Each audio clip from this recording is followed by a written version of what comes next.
My husband used his inheritance for his trips and got angry at me for asking about his money. Now I own the building we live in and refuse to share the money coming in. Plus all updates.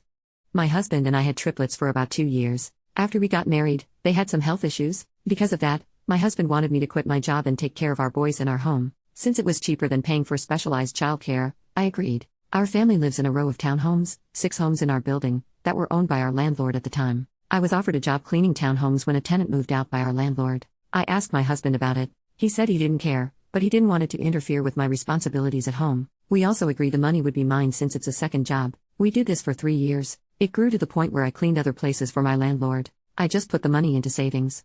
My father-in-law died in June of 2019. When my husband received a check from his mom, I asked him about it. He got angry and said his money and future inheritance would not be part of our family budget. My husband went on several trips with his brothers with the money. I was okay with that. Although I was hurt, he got angry when I asked about it. October 2021. My grandpa died. I am the only grandchild. My parents make good money, so his estate was left to me. I just transferred the money.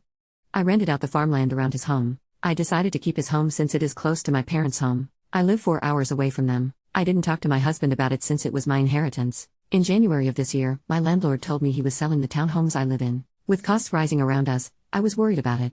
It would have a major impact on our family budget. Things worked out to where I could use my inheritance combined with what I had saved from working to buy the building. My husband came to me and told me he wanted me to deposit part of the rental income from the other townhomes into our family account. I was allowing more spending money for fun. I reminded him of our agreements. We no longer have a rent payment.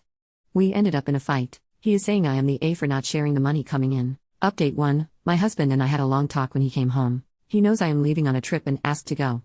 I told him I needed time. He said he would do whatever I wanted. He volunteered to sign a postnuptial before I asked him. He just doesn't want a divorce. He was shocked by how many people recommended that here. My BFF's husband is a lawyer. He said he could draw up the paperwork tonight. We will sign tomorrow. I will update you after my trip on how it all goes. I also decided once he signs the prenuptial on my inheritance, then, I will ask him about putting my work income into our family budget. As a possible compromise, he can help with the house and kids when he is off work, allowing him to have some spending money and giving me a break. Update 2. Life has been interesting.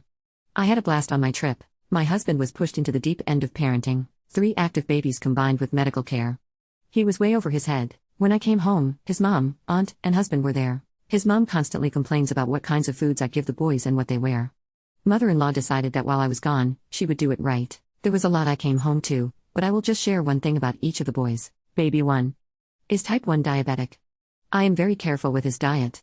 I went to a nutritionist. Together, we set a meal plan for him. AKA, the foods my mother-in-law complains about. My husband and mother-in-law had difficulty keeping his blood sugars in check. When I got home, my mother-in-law was on the verge of tears, because she had to keep poking him. Baby 1 didn't like it. When mother-in-law tries to come near him, he starts crying. Baby number 2 wears hearing aids. They cost $5,000 and must be changed every 6 months or so as he grows. The other 2 babies are fascinated by them. 1 is now missing. Baby 3 has heart problems. My husband said every time he went to lay him down, the oxygen monitor would go off. The husband didn't figure out why baby number 3 hates anything on his face, so you must rock him to sleep and carefully put the oxygen on his nose. My aunt said that my husband called her the first night around midnight. His mom was already there. When I came home, my husband and his mom apologized. I had a really good time.